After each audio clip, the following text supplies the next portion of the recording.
Hola, hola.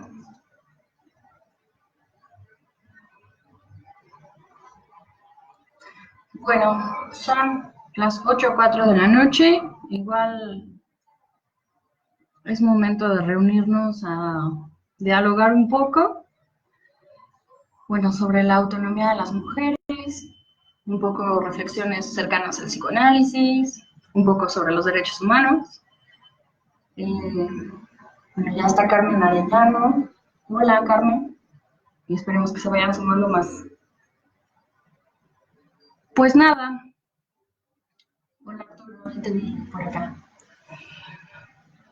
Bueno, pues nada, decir que estoy como emocionada de estar pues platicando un poco del proyecto de tesis, de la maestría que estoy cursando en espacios como este, ¿no? Dan la posibilidad de pensar cercana pues al psicoanálisis y cercana a, pues a otros discursos importantes actualmente, como es el feminismo, la teoría de género, los derechos humanos. Entonces, está padre, eso está padre.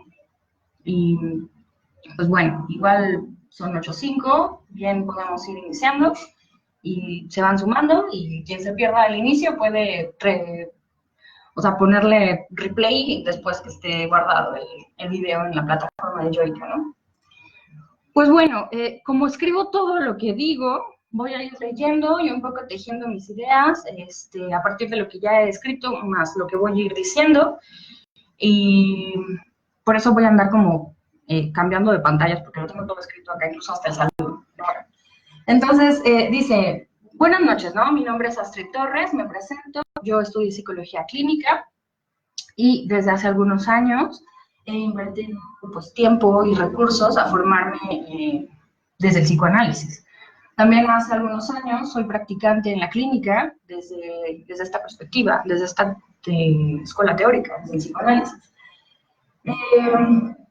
Yo soy de Guanajuato, yo estudié allá y hace 3 años vine a vivir acá, a San Luis. Hola Jesús, porque mi pareja quiso estudiar una maestría acá en San Luis Potosí, justamente de psicoanálisis, y posterior a eso inicié a estudiar una maestría yo, que tiene que ver con una maestría en la Universidad Autónoma de San Luis Potosí sobre derechos humanos. El tema que justamente yo estoy investigando en la maestría, o sea, mi tema de tesis, tiene que ver con documentados, narrativas en las mujeres, en el cuerpo del cuerpo de las mujeres que han decidido interrumpir un embarazo, o sea, una interrupción voluntaria del embarazo. Y lo que yo quiero investigar justamente tiene que ver con esos significantes puestos en el cuerpo a partir de esta interrupción y un poco previo también, a partir de la decisión de interrumpir el embarazo. Todo esto, pues, para dar cuenta, ya veré, ¿no? Qué hallazgos voy justamente encontrando, pero también me parece que hace cierto sentido el hecho de que se van a encontrar significantes importantes que yo estoy pensando como resistencias desde el cuerpo de las mujeres a discursos hegemónicos como una clave dicotómica en donde las mujeres, o sea, mujer-madre es una clave dicotómica impuesta y universal.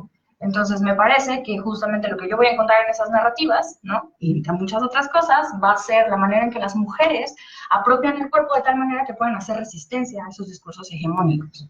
Entonces, eso es muy interesante para mí y eso es muy importante para mí justamente y para la investigación. Entonces, bueno, les quería contar un poco de lo que estoy haciendo.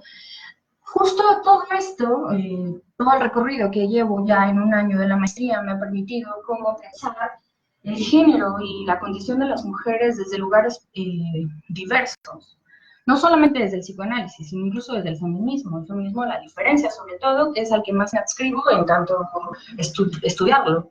Entonces, es importante pues subrayar el lugar desde donde voy a estar hablando, ¿no? Bueno, además de todo esto, les cuento que soy mamá de dos nenes. Hace rato me preguntaban cuántos hijos tienes y les decía 2, que se sienten como 4. Y bueno, me propongo como feminista también. Entonces, bueno, después de presentarme, también quiero, pues ya saben, en el momento de los agradecimientos, quisiera agradecer a Jesús Ramírez por la invitación y por el interés pues, de permitirme estar en un espacio así, a Yoica, a la plataforma Yoica, por permitir pues, este momento, espacios como este, y bueno, a Arturo Rogelio por su orientación y por la amabilidad que ha tenido conmigo desde que nos contactamos. Muchas gracias. Bueno, entonces, pues bueno, creo que es importante decirlo, que como ya mencioné, estas líneas de pensamiento son líneas que yo he venido pensando, trabajando, reflexionando un poco en el margen de la maestría en Derechos Humanos, y que mi intento y mi interés es muy, o sea, tengo mucho interés en hacerlo como, en hilarlo, en tejerlo con el psicoanálisis. Ahora, no me propongo acá para nada como hablando o sosteniendo una verdad absoluta, la verdad toda, no creo que alguien pueda hacerlo. Supongo que habrán posturas psicoanalíticas que estarán en desacuerdo conmigo y está bien, o incluso posturas feministas que estarán en desacuerdo conmigo y está muy bien. La cosa es que estas reflexiones que yo voy a estar compartiendo son las que a mí me han permitido comprender un poco del género en la actualidad, en la contemporaneidad, ¿sale? A la luz de los discursos de los derechos y del derecho como tal, a la luz de la autonomía de las mujeres y un poco también la clínica psicoanalítica. Entonces, para nada se pretende generar acá así como el conocimiento, simplemente es el punto de partida desde donde yo me explico a mí misma la cuestión con el género, la cuestión con las mujeres en la actualidad, ¿vale? Dicho esto, bueno, he titulado, hola, Berta, buenas noches, y luego se conecta Samuel, hola, Alma, y Joniel, alegría, hola, Lidia, hola también. Bueno, he titulado a mi participación por el deseo a decidir, reflexiones en torno a la autonomía de las mujeres y del psicoanálisis. Por cierto que cuando le di el nombre a Arturo y Arturo lo publicó, una de mis amigas, Jimena Rosillo, lo ve y entonces ella arma a partir del nombre una metáfora por demás interesante. Tenía que ver con una metáfora que tiene que ver con la timbre y el trama del tejido. Yo no lo conocía hasta que Jimena me lo dice, ¿no? Entonces ella propone, bueno, ella me contó cómo pensaba que el hecho de la intervención del día de hoy tenía que ver con justamente eso. Y bueno, el timbre tiene que ver con este hilo que se tensa verticalmente en los telares con los que se teje o se hace confecciones en tejido con hilo y tela, y están tensos, ¿no? Y todo lo demás que se va tejiendo, justamente esto es de manera vertical, todo lo demás que se va tejiendo de manera horizontal se llama trama. Entonces, ella me contaba, y le agradezco muchísimo la metáfora, ya que se conecte verá que le estoy agradeciendo, la metáfora, y ella hablaba justamente de esto, ¿no? Ella me decía, bueno, yo no sé cuál sea el urdimbre, cuál vaya a ser el trama, y yo tampoco la sé. La cuestión es que me gustó justamente eso, la posibilidad de ir tejiendo ciertas ideas que, como ya dije, son las ideas que a mí me sirven para poder pensar algo sobre esto, sobre la autonomía de las mujeres. Entonces, bueno, son hilos distintos, pero que pues, se pueden encontrar en algún lugar generando algún tejido, ¿no? Entonces, bueno, con esta metáfora quiero posicionar mi participación en tanto tejer una serie de ideas que me permiten comprender las cuestiones del género a la luz de mi práctica psicoanalítica y lo que ya dije, no postulo ninguna verdad, bueno, no, tejamos pues. Entonces, por el deseo de decidir hace justamente este juego de palabras y de sentidos, y por eso justamente lo elegí. Platicaba con Arturo un poco, lo mucho que nos gusta jugar con el lenguaje, entonces un poco de ese juego se vio ahí en el título. En tanto las consignas de las luchas sociales y políticas de las mujeres en torno al derecho a decidir, ¿no? Entonces, por una parte está el derecho y por otra parte está el deseo. Y justamente ahí, en ese entramado, justo en esa intersección, es donde a mí me parece que se pueden establecer la autonomía, o por lo menos las pugnas por la autonomía de las mujeres, ¿no? Un poco que tiene que ver con darle frente a la manera en que se posicionan pues, justamente las disposiciones jurídicas y del derecho, y por otro lado, el deseo que permite el impulso para que las mujeres sigan haciendo sus consignas, sigamos en pugna por la visibilización de nuestras condiciones y por la exigencia de la amplitud de nuestros derechos como sujetas de derecho, como mujeres sujetas de derecho. Entonces, en este interdicto entre deseo y derecho, yo propongo las autonomías y las pugnas en la mayor amplitud del reconocimiento del sujeto político llamado mujer. Y no solamente un sujeto político llamado mujer que nos va a servir como una clave para poder entender algo desde lo teórico, sino también en la praxis, que esa praxis siempre va a tener que ver con una diversidad y con una pluralidad. Hace rato en un grupo que teníamos de mujeres, hablábamos justo de una frase que Irigaray tiene, Lucy Irigaray, psicoanalista y filósofa francesa, en donde habla que el significante mujer es un significante que nos comunaliza, es decir, nos hace un sentido común, pero que debe ser entendido desde una perspectiva plural, ¿no? Entonces, no se puede hablar de una mujer, se tiene que hablar en la pluralidad, las mujeres, ¿no? Los derechos de las mujeres.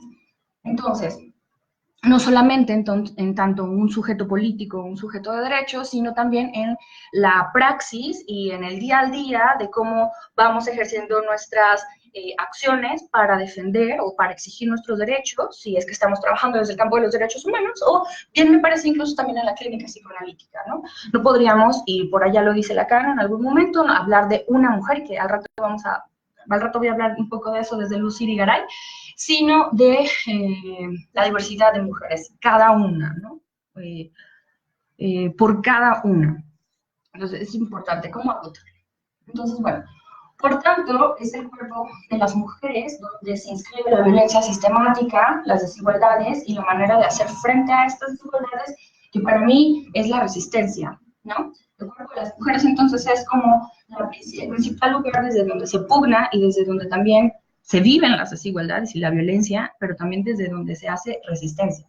Y acá, bueno, pues quería citar a Federici con esta cosa del cuerpo, o sea, pienso en muchas, pero sobre todo en la que pienso es en Silvia Federici, y ella tiene una cita que dice: el cuerpo es para las mujeres lo que la fábrica para los trabajadores asalariados, el principal terreno de su explotación y su resistencia.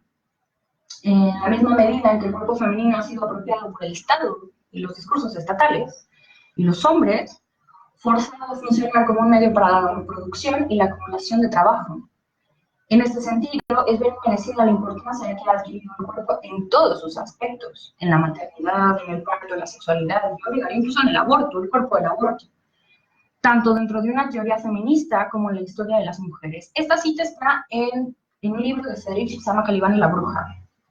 Es muy bueno, ¿no? Entonces, los cuerpos femeninos son, lo que yo pienso, son la resistencia ante las cada vez más sofisticadas formas de opresión desde las lógicas hegemónicas, ¿no? Esta resistencia, a su vez, es un acto político. Y ya ahí algo de lo del abstract hablaba de que tenía implicaciones políticas el hecho de pensar al cuerpo de las mujeres como un lugar de resistencia. Me parece que tiene implicaciones políticas también pensar la clínica psicoanalítica desde la causa de las mujeres, ¿no? Bueno, voy a seguir leyendo un poco después me debrayos, si me permite. Entonces, el cuerpo político desde la resistencia femenina de las mujeres. Constreñir a las mujeres, ¿no? Definir a las mujeres en una sola definición, una definición singular y estática, sería ya un asunto complicado, ¿no? Ya que la definición única para las posibles maneras de ser mujer escapa de la etiqueta y la designación, ¿no? Me parece.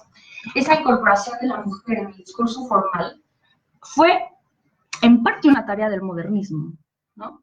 En sus empeños por definir al hombre, ¿no? Al hombre, incluso al hombre de los derechos, del derecho, y estableció un correlato.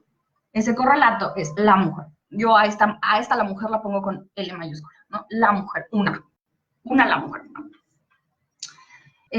Con esto no perdamos de vista que la formalización del paradigma moderno con una matriz liberal además trajo la fundamentación de la invención de un paradigma hombre como titular de los derechos, ¿vale? Esto es importante. Y la producción de leyes estaba en interrelación con la conformación del Estado liberal. Esto, a su vez, estaba en interdependencia con la aparición del capitalismo, ¿no? En una versión, pues, flamante. Este trípode, entonces, Estado, capitalismo y hombre de los derechos, sostiene una nueva manera de pensar al mundo, sus relaciones y su organización, ¿no? El sistema mundo nacía y su baluarte era la modernidad, ¿no? No es desconocido la cuestión con el paradigma del hombre de los derechos, no es desconocido, ¿no? Y como por fuera de todo esto quedan muchísimas subjetividades, vaya. Hay muchos discursos de los derechos humanos, también incluso pensados los derechos humanos de manera crítica, no los derechos humanos pensados desde la hegemonía estatal y desde una institución o un cúmulo de instrumentos, no. Pensando en los derechos humanos desde una postura epistémica crítica que habla al respecto de la amplitud que pueda tener una persona para ejercer condiciones de vida digna, ¿no? Condiciones de dignidad, ¿no? Por allá hay un autor que revisamos en la maestría, que se me está escapando ahora el nombre y si quieren se los pongo después en el cuadro, que dice que el derecho humano incluso es el primer café que te tomas por la mañana, ¿no? Entonces, en esa amplitud de los derechos humanos, no en el sentido de la institucionalización, es en donde se trabaja la cuestión con las mujeres y desde donde yo me postulo para hacer mi investigación y para hablar esto que estoy hablando con ustedes. Entonces, bueno, desde esas críticas, de esa perspectiva de derechos humanos, se hace muchísima pugna por recordar, por historizar las maneras en que todas las otras subjetividades quedaron relegadas, ¿no? Por ahí Alda Facio, que es una feminista que trabaja muchísimo con la Corte Interamericana de Derechos Humanos, habla como de que el hombre de los derechos humanos pues era el paradigma casi cliché, ¿no? De un hombre sin discapacidades, hombre heterosexual, blanco, ¿no? Y que nos deja por fuera a un montón de sujetos. Entonces, en ese sentido está pensado esto. Así que los orígenes de los dispositivos formales de regulación entre los sujetos dan cuenta de una intención que a mí me parece poco inocente para salvaguardar las relaciones intersubjetivas y visibilizan los fundamentos principales en la lógica, pues, del Estado, de la burguesía y de sus intereses.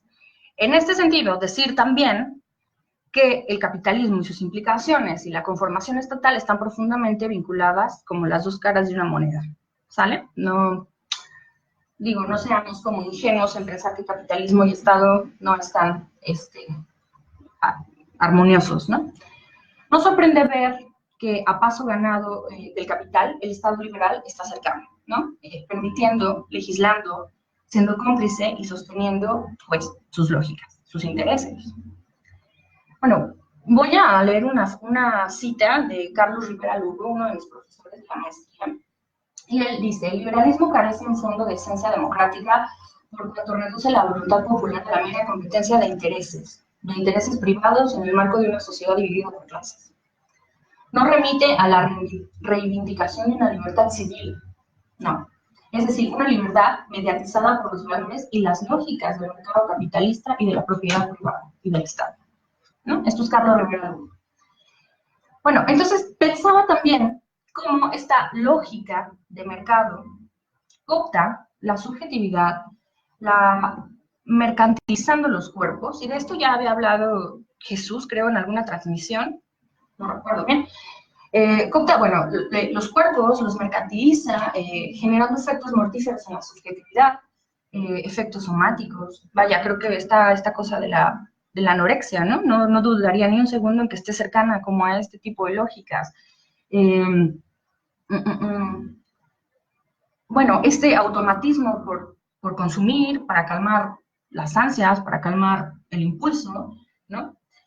Entonces, las narrativas desde el cuerpo están en clave de un devenir humano y, muy importante decir, histórico, ¿no? Un devenir histórico. Y corren paralelas a los logros en clave del entendimiento también de la funcionalidad estricta del capital, ¿no? Es decir, por un lado está la trascendencia que el capital va alcanzando y todos sus logros, como una resonancia de esto, también por el otro lado va teniendo eco el lado de las subjetividades, eso es importante. Lo que se denomina globalización, esta es otra cita de Supiot en un libro que se llama Homo Juridicus, lo que denomina globalización es un fenómeno radicalmente nuevo, sino la última etapa de un proceso plurisecular de mundialización, cuyos orígenes podemos hacer remontar al Renacimiento o a la conquista del Nuevo Mundo, Desde el exterminio de los indios americanos hasta nuestros días, ese proceso siempre se identificó en la dominación ejercida por los países occidentales sobre todos los demás. Tal dominación no se basó en alguna superioridad física o moral del occidente, sino en la potencia material de extraer su ciencia y su tecnología, su técnica, ¿no? Entonces, no solamente Alain Supiot, no sé, Pachón Soto habla al respecto como de la colonización y los efectos que ha tenido para la subjetividad, ¿no? Para comprender las conquistas que se hacen desde lugares hegemónicos y que después las feministas retoman todas estas lógicas para decir que esos lugares sobre donde se recargan los discursos hegemónicos tienen muchísimo que ver con la subjetividad femenina, con el cuerpo femenino, ¿no? No por nada estamos ante, bueno, son tiempos muy interesantes en cuestión de las pugnas por la despenalización del aborto, pero un poco hagamos el análisis más allá, ¿no? Porque al Estado le interesa que las mujeres estemos casi pensadas como un cuerpo genitor, ¿no? Porque al Estado le interesa que la mujer esté reproduciéndose, y eso es importante, por lo menos dejar ahí la duda, ¿no? Hay algo de sospecha en todo esto. Entonces, el avance del capital encuentra su baluarte pues en la dominación física, moral y económica. Esto lo trabaja Pachón Soto, por ejemplo, ¿no? Y pues Dussel en algún momento, y también alguien más que se me está olvidando y que seguramente ahorita me acuerdo. Tal dominio no tendrá un trasfondo pacífico, sino que está en clave de opresión y de conquista de las personas y sus cuerpos, en sus condiciones materiales para sostener la vida, ¿no? Aunado a esto, es importante reconocer que cuando de opresión se trata, se puede hablar muy específicamente de una diferencia sexual que es muy evidente, la diferencia sexual, ¿no? El cuerpo femenino vive en sí opresiones específicas asociadas a su condición. Además, la opresión compartida con otras subjetividades, ¿de acuerdo?, que quedaron como por fuera del paradigma de los derechos, del hombre de los derechos, derivó de una colonización traducida en una superioridad física a partir del invento de raza y en condiciones económicas y sociales en términos de clase. Y por acá otra cita de Rivera Lugo, que dice, se construyó la otredad subyugada a un significante, ¿no? El imperialista construye la otredad conforme a sus intereses. Entonces, bueno, este dominio no tendría, como lo menciona esta cita, un trasfondo pacífico, ¿no? Sino que estaría en clave de opresión y de conquista de personas y sus cuerpos, como lo que veníamos diciendo. Aunado a esto, bueno, esta cosa con la diferencia sexual, no sé qué repetir ese párrafo. Dicho esto, es importante entender que los yugos simbólicos o reales bajo los que las mujeres dinamizan su vida están imbricados en narrativas género, raza y clase, ¿no? Voy a abrir otra cita también de jurídicos. Dice, es forzoso reconocer que los derechos humanos son otros tantos postulados institucionales y afirmaciones indemostrables que son la piedra angular de nuestros edificios jurídicos, ¿no? Eso es súper interesante, habiéndose retirado Dios de nuestros montajes institucionales, es el hombre con H mayúscula quien ocupa hoy su lugar, y la secularización de nuestras sociedades ha dado paso al advenimiento de una religión de la humanidad. Dicha religión en la cual invitamos a comulgar al mundo entero y se inserta en una larga historia de sistemas y creencias que han predominado en Occidente y lo han moldeado, ¿no? Se ha moldeado también el sujeto de los derechos. En esta evidente interrelación e interdependencia entre el establecimiento de este paradigma, el hombre y las lógicas globales capitales, se imponen efectos sobre las corporalidades en estas claves, ¿no? El discurso del capital, entonces, tiene que ver con este discurso que no conoce el límite, ¿no? Dicho como desde los psicoanalíticos, sería, no conoce una castración como tal, y transforma pues todos los discursos o todas las praxis en una lógica mercantil. De esto que incluso el cuerpo humano, y en específico el cuerpo de las mujeres, sea una mercancía sobre una manera de hacer usufructo de él, ¿no? De usar el cuerpo de las mujeres, reduciendo con esto su registro en el campo de lo humano a una mera cualidad de objeto. Y digo, no perdamos tampoco de vista las políticas actuales, ¿no? Políticas pues muy de corte neoliberal, en donde se habla de una libertad, ¿no?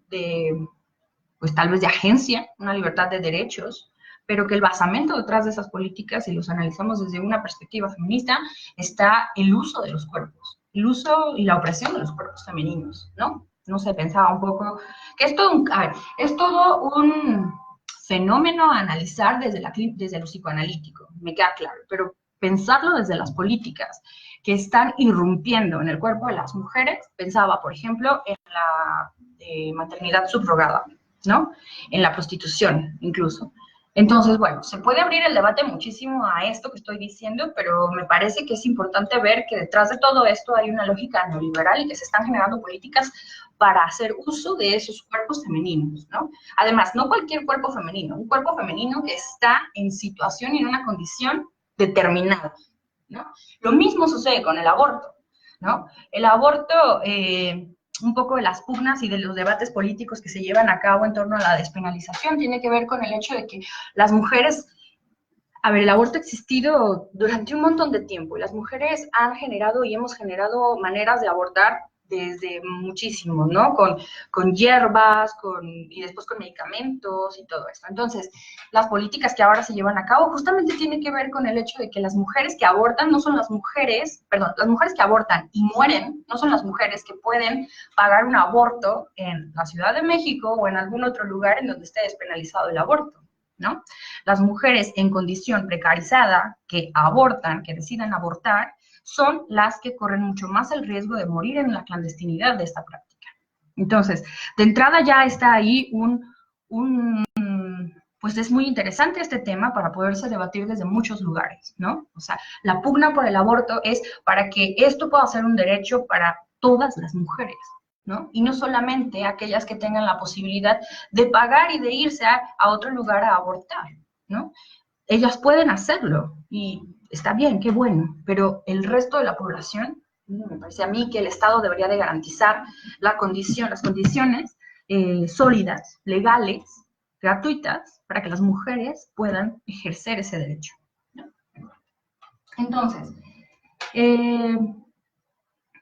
reduciendo con esto su registro en el campo de lo humano a una gran variedad de objetuación, ¿no? Se inventan necesidades impostergables para el ser humano y alcanza a leer esta cualidad humana del deseo y de insatisfacción constante y pienso que lo coopta como una necesidad ficticia y lo devuelve al sujeto en una sensación de ansiedad, ¿no? De angustia, imbrica al cuerpo y produce subjetividad, modifica el cuerpo, lo consume, tal vez hasta lo mortifica.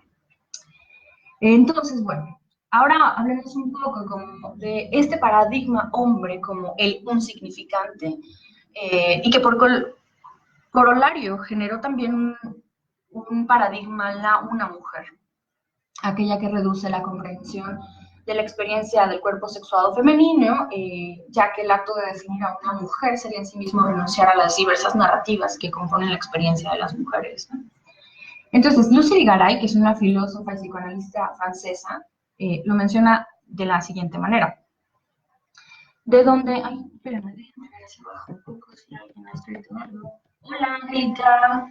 Hola, Mapache. Hola, Pati Prado. Berta Miranda. Ilse Reyes. Gaby Maestrada. Jesús Ramírez, te volviste a unir. Mane Rodríguez. Hola, Mane. Y bueno, ya. Entonces, bueno. Lucy Garay habla, dice, una cita de la Spencer, donde se desprende entonces que lo femenino ha de descifrarse como un interdicto en los signos entre estos, ¿no? Entre estos significados realizados, entre estas líneas y en función de las necesidades de la producción de una moneda sensata fálica. De la que puede inferirse enseguida que habrá de faltar un otro, su otro, ¿no? Una especie de alter ego invertido, dice ella, está hablando de la mujer, de las mujeres, o un negativo, incluso también pensado de manera fotográfica, el negativo, y por ende negro, ¿no? Incomprensible, un continente oscuro, ¿no? Esto que nos recuerda Freud. Opuesto, contrario, incluso contradictorio, exigido por la reactivación del sujeto masculino. Ya viene hablando como de esta corolario de este paradigma hombre en el paradigma la una mujer, ¿no? La una mujer que, pues bueno, sabemos que no existe, no hay una manera de representar la diversidad de las mujeres en un solo paradigma, no habría posibilidad. Entonces, bueno, lo anterior permite una funcionalidad descriptiva en ciertas cualidades y procesos, y aún así se corre el peligro de entender a la mujer o a las mujeres en una lógica ajena a ellas. Es decir, en una clave masculina, en una clave eminentemente masculina, ¿no? Aquella clave que establece axiomas inamovibles, que es definible y dice Lucy Irigaray, casi reproducible estereotípicamente. Una grafía sistemática que haya su sentido en paradigmas y valores establecidos por los sujetos de las lógicas fálicas, ¿no? Entonces, aquí otra vez hablo de Irigaray y dice, como si para que la argumentación sea posible, la sexualidad masculina debiera imponerse en tanto que manifiestamente definida y definible e incluso practicable, ¿no? O sea, lo que está queriendo decir acá y que yo también comprendo es que pensar a las mujeres desde una clave eminentemente masculina es ya de entrada un súper error. O sea, nos vamos a encontrar como con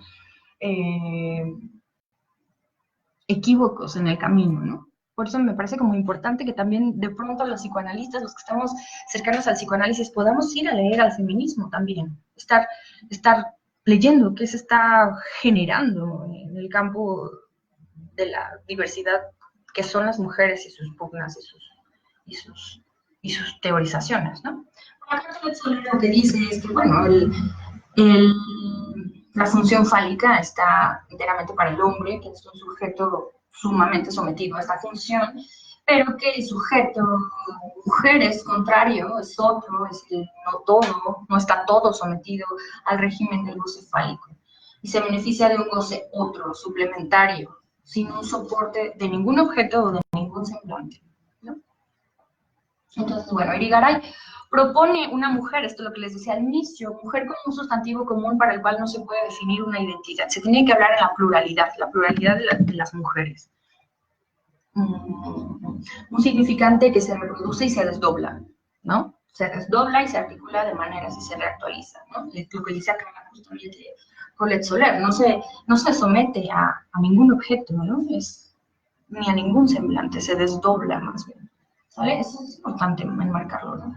El cuerpo de las mujeres es un tema inacabado y menos mal. Digo, yo voy a hablar en mi tesis de las narrativas del cuerpo de las mujeres, pero jamás pretendo que yo sea la última, seguramente, y qué bueno, habrá muchas más compañeras y muchas más analistas e investigadores que van a hablar del cuerpo de las mujeres desde muchos más lugares. Es inacabado y justamente esto es lo que permitirá que muchas más y muchos más también hombres estén interesados en apalabrar algo desde ahí, ¿no? Esta misma cualidad de inconcluso es lo que permite aproximarnos a la comprensión de la experiencia de las corporalidades femeninas, de sus voces, ¿no? De sus deseos, de sus procesos, no de su constitución, sino de su devenir en ser mujeres. No es una constitución, es un devenir en ser mujeres. Entonces, eso es importante también para la clínica, ¿no? Recalcarlo desde la clínica. Pensar a las mujeres desde el goce fálico, no, bueno, ya abro la pregunta, ¿no es ya en sí mismo complicado? ¿No? Pero podríamos estar pensando a las mujeres desde sus propios goces suplementarios y generar una clínica, bueno, que no permita la reproducción de estereotipos, ¿no? Sino que permita la aproximación a la verdad de la sujeto femenina, de la sujeto mujer. Entonces,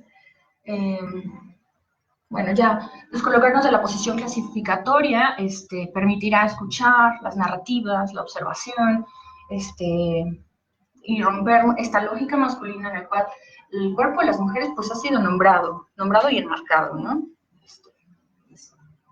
Así también, comprenderlo desde el negativo de la masculinidad, esa es otra cuestión, se comprende desde el negativo de la masculinidad, no es hombre, es como lo que el hombre es, la mujer no, ¿no? En negativo. Entonces, luego se abren algunas articulaciones discursivas duales, no binarias, como pene, no pene, tener, no tener, actividad, pasividad, masculinidad, feminidad. Hace rato en este grupo que les comento de mujeres, justamente dialogábamos eso, ¿no? Porque cómo se ha indicado a las mujeres el terreno como de la pasividad, ¿no? Es lo pasivo, lo oscuro, lo incomprensible y todo esto. Bueno, me parece que están en claves discursivas binarias. Entonces, lo que vengo diciendo, el significante una mujer sería el correlato pues, justamente a este paradigma. Entonces, bueno, a mí me parece que pensarlo desde allá obtura la comprensión y la construcción de otra subjetividad, ¿no? Y bueno, también podría decir otras subjetividades porque lo que venimos diciendo es justamente que las mujeres estamos en el plural, o sea, en lo plural de las maneras de venir en mujeres, ¿no? Entonces, bueno, esto es importante incluso también para la generación de la investigación. Bueno, en mi investigación, desde ahí yo me postulo, y también desde la teoría que emane de mi propia investigación. ¿Qué más? Irigaray, bueno, ella propone que no existe una teoría del sujeto que no esté adaptada a un lente masculino universalizante y objetivante, y con esto permite repensar los enunciados erigidos desde las teorías que incorporan a las mujeres objetivándolas en parámetros masculinos, ¿no? El propio pues constructo de feminidad, entonces, en esta óptica resulta sospechoso, ¿no? Y que es uno de los debates feministas sumamente interesantes, ¿no? La cuestión con la feminidad, y quién dice que es esa cosa de lo femenino, y quién dice que es esa cosa de la feminidad. Entonces, eso es uno de los debates importantes, de los debates políticos importantes. Digo, no me parece que haya como problema en el hecho de las mujeres y del significante del sujeto político mujer. Existe un debate en torno al significante femenino o feminidad, porque se piensa que está generado desde lugares masculinos, ¿no? Desde que quien permite la generación de un nuevo concepto y se indica a otro sujeto. Esa es la cosa. Ese es el debate, está interesante, al menos habría que pensarlo y repensarlo. ¿Quién habla aquí? Angélica dice, claro, porque incluso se nos ha oprimido tanto y limitado que no nos pueden empezar a definir en una sola forma. Lo único que es el factor común es la rebelión, pero cada uno tiene diferentes detonantes, diferentes causas. Bonito ver, dice Astrid, está muy bueno el tema. Hoy hay múltiples dobles discursos encontrados con el poder tener equilibrio por una parte, el estereotipo de qué es ser madre, y en el caso del aborto, como un lado, el juicio de la privación de vida, pero de pronto en el contexto de las mujeres que les descuentan el día por asistir a juntas escolares. Entonces, ¿cómo sostenerse ante esto? El mismo discurso rompe con esas supuestas propuestas de que todo es posible. Me parece que sí. O sea, me parece que las mujeres, ¿no? El paradigma de las mujeres justamente rompe. O sea, a ver, espérame. Hay un texto que estaba leyendo hace rato que hablaba como del aborto, y cómo el aborto este texto es de Silvia Vegetti, ¿no? Y se llama, ahora les digo, se llama El aborto, una derrota del pensamiento. Y justamente ella propone el aborto como una derrota a ese pensamiento moderno, ¿no? Es el fracaso del pensamiento moderno, ¿no? Del egocentrismo y de la lógica solipsista de la autorrepresentación del hombre contemporáneo. Me parece que un poco de eso hacen las mujeres, ¿no? Romper justamente con estos discursos hegemónicos. Y me parece que desde allá se articula la resistencia. No todo es posible, ¿no? No todo es posible, no todo está dado, no todos los derechos están positivados para todas las personas. No todos los derechos humanos están para todos los humanos, ¿sí? Para algunos humanos nada más. Entonces, ¿hacemos resistencia desde allá pensando todo esto? Me parece que sí, ¿no? Andrea Arellano, hola, y Freya Saucedo, saludos, saludos Freya. Entonces, bueno, ¿qué más?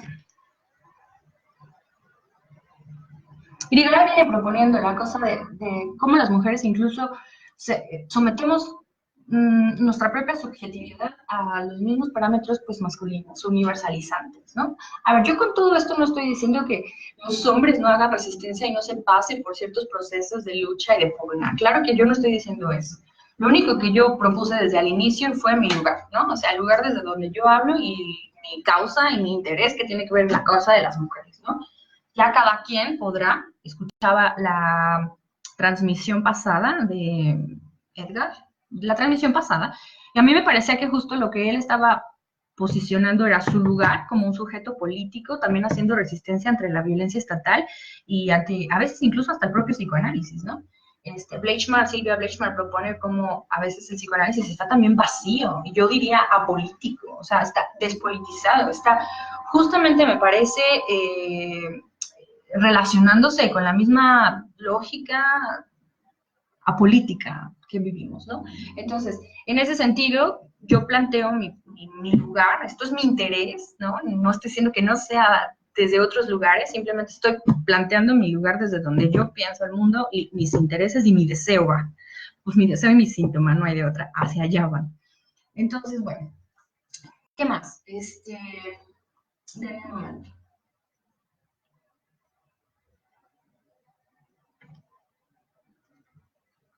Bueno, por otro lado, que faltan 15 minutos. La clínica psicoanalítica, a mi parecer, permite apalabrar las formaciones que se realizan en el inconsciente y que pienso como una manera también desde el inconsciente de hacer resistencia a los discursos hegemónicos de la cultura. Así que el psicoanálisis pueda aproximarse a las sujetos mujeres, prestando escucha a los malestares resultantes del horizonte turno encarnados en el cuerpo, y permitiendo el desdoblamiento en palabras de esos síntomas, de esos malestares, pero también de esos deseos, de esas pugnas, ¿no? Que me parece que incluso pueden politizarse, ¿no? O sea, me parece que un poco también podría ser el psicoanálisis lo que permite es la politización justo de ese síntoma, ¿no? De esas pugnas, de esos deseos. Que también resuenan como causa de las luchas de las mujeres, y a mi parecer eso es político, ¿no? O sea, a mí me parece que la praxis que los psicoanalistas o los practicantes del psicoanálisis hacemos es una propuesta política. Es acoger al sujeto hablante con su malestar, es escuchar, ¿no? Y que bastante se aprecia que el otro te escuche en estos tiempos de tanta premura y de tanta inmediatez, ¿no? Casi pulsional. Que me parece que lo que hacemos nosotros, bueno, los que nos dedicamos al psicoanálisis en la clínica, es justamente una propuesta política, escuchar al otro, ¿no? Albergar la otredad, y no colonizar la otredad, sino escucharla, permitir, dar tiempo de ser y de que genere sus propias políticas, me parece. Entonces, bueno, eso. A ver, esta postura desde el psicoanálisis sostiene la idea de la reapropiación del cuerpo y la posibilidad de historización sobre el mismo, como una manera de retribución del ser hacia la propia mujer en sus procesos físicos y afectivos e inconscientes implicados, y su realidad inserta en un contexto sobre el cual ya no será ominoso incidir, sino urgente, ¿no? Esta cuestión como de la politización del deseo, que tal vez en algún otro momento podamos platicarlo, ¿no? Dicha reapropiación traerá entonces un deshacimiento de una lógica, de un deseo totalizante en la lógica fálica, ¿sí? Y también un desgarramiento de los ideales impuestos en una clave masculina que hagan mella en la corporalidad y en los vínculos hacia adentro de la subjetividad, hacia adentro de ella y hacia afuera también, ¿no? Esta historización entonces configura una propia sujeto político con la cual se vinculará en lo social, dejando una marca en las relaciones, en los vínculos, en la comunicación, instaurada, claro, en un lenguaje, en un código, ¿no? Pero a mí me parece que justamente la posibilidad de hacer historización sobre el cuerpo de las mujeres genera una apropiación del cuerpo de las mujeres y una agencia que se postula desde una postura crítica, y me parece que el psicoanálisis justamente permite eso. Bueno, la clínica psicoanalítica justamente permite eso, ¿no? Permite justo eso. El deshacimiento de deseos ajenos para poder apropiar el cuerpo y las causas y las pugnas. Dice Eric Laurent, el cuerpo como lugar del otro. El lugar del otro es el cuerpo que recibe una marca y es donde se inscribe la estructura, lo cual enfrenta desde su cuerpo, ¿no? Dice él, el cuerpo es político, el inconsciente es político, y dice los afectos lo son. Entonces, esta propia historización permite escribir en lo corporal y en lo simbólico aquel sujeto que está sostenido en lo social, ¿no? Y que esto social, me parece que después de la experiencia analítica, no solamente recae desde lo social, sino se politiza. Ya he dicho bastante esto. Bueno, ¿qué más? Este proceso, entonces, del cuerpo de las mujeres hablantes, de las mujeres, es político, ¿no? Dice Laurent, el cuerpo está atravesado por los afectos, es el lugar que experimenta afectos y pasiones y que está marcado por ellos. Ya se trate de un cuerpo individual o de un cuerpo politizado. Es precisamente entonces hacia ese fuera que es importante situar a la sujeta devenida del reconocimiento de la mujer como un sujeto hablante inscrito en un lenguaje. Tenemos entonces el acontecimiento del devenir dentro de la cultura, que se hace una historia que no es inmaterial, sino que se encarna en el cuerpo, siendo este un espacio de representación de la misma. Un poco lo que decía Federici hace rato, ¿no? El lugar de resistencia, el lugar desde donde se pugna, ¿no? El cuerpo. Valiéndose, bueno, de símbolos y significantes. En 10 minutos voy a empezar a leer algunas cosas y después quisiera tocar, ay, no hay mucho escrito, pero entonces quisiera como tocar la cuestión con el aborto, ¿no? El cuerpo de las mujeres está supeditado, ya lo venía diciendo, como a discursos estatales. Y es muy interesante ver todas las pugnas actuales, ¿no? Es muy, muy, muy interesante ver cómo las mujeres se organizan para resistir. Incluso las mujeres toman ciertas funciones que el Estado debería de estar, que está obligado, pero no lo hace, a garantizar, que sería el acceso a los derechos. Y las mujeres nos organizamos, se organizan para poder resistir a esto, ¿no? Sí, tal vez está también la resistencia desde un sistema estatal, patriarcal, hegemónico y que nos procura cierta manera de resistencia, ¿no? Un poco lo que pensaba Foucault, pero se está haciendo. O sea, hay mujeres organizadas acompañando abortos, ¿no? Hay mujeres organizadas generando políticas desde sus propias organizaciones para cuidar una de la otra, ¿no? Eh, para, para cuidarse en la calle, para acompañarse. Y eso es importante decirlo, y a mí me era muy, muy importante poder, ya que tengo el espacio, ¿no? Ya que tengo la posibilidad de hablar, ¿no? Poder visibilizarlo y reconocerlo, ¿no? El Estado está omiso ante ciertos derechos de las mujeres. A mí me parece que esa es una voluntad política, ¿no? Tampoco voy a ser ingenua en decir, ay, el Estado estaba más ocupado en otras cosas, se le olvida, perdón, se le olvida, ¿no? Me parece que es una voluntad política y es una violencia sistemática contra el cuerpo de las mujeres. La cuestión con la no legalización del aborto es, cumple ciertos intereses, me parece, y de todos modos vale la pena decir que las mujeres se organizan, las mujeres nos organizamos. Las mujeres hemos abortado siempre y lo seguiremos haciendo, ¿no? La pugna tiene que ver con el hecho de que quitar el campo de las mujeres que deciden apropiar el cuerpo y decidir no por un embarazo de la clandestinidad y pasarlo a la legalización para que no mueran más mujeres, para que no mueran en clandestinidad. Entonces, eso es muy importante decirlo. Y luego está lo otro, que también estaba trabajándolo un poco más abajo, que era la cuestión con la clave dicotómica entre mujer-madre, ¿no? Y pensar entonces, para el psicoanálisis nos deja muy bien claro eso, ¿no? Que no precisamente la mujer que nazca biológicamente mujer va a decidir ser madre, ¿no? Más bien esto ha sido tomado, ha sido un uso político para la opresión y para, sí, la instauración de ideologías, ¿no? De ideologías que someten a las mujeres a solamente ser cuerpos gestantes. Entonces, eh, ya nos dice, por ejemplo, Dolto, que una madre solo es madre en el sentido de la iniciación del hijo al amor, ¿no? Nos dice, por ejemplo, también Silvia Vegetti, que lo que hace un agregado de células, un hijo, es justamente el deseo materno y la capacidad de que las mujeres puedan presenciar y anticipar la existencia del otro dentro de sí mismas. Y que con esta dotación de existencia se pueda hacer pensamiento, afecto, que den las coordenadas primarias para que de ahí devenga un ser humano, un hijo y una madre, ¿no? Entonces, en ese sentido también decir, me parece que politizar nuestras prácticas, poder pensar esto, pensar cómo hay una omisión importante, una deuda histórica a las mujeres en el sentido de sus autonomías, es interesante, es importante y me parece que también es poder decir esto, ¿no? Que esta clave dicotómica mujer-madre en realidad es insostenible.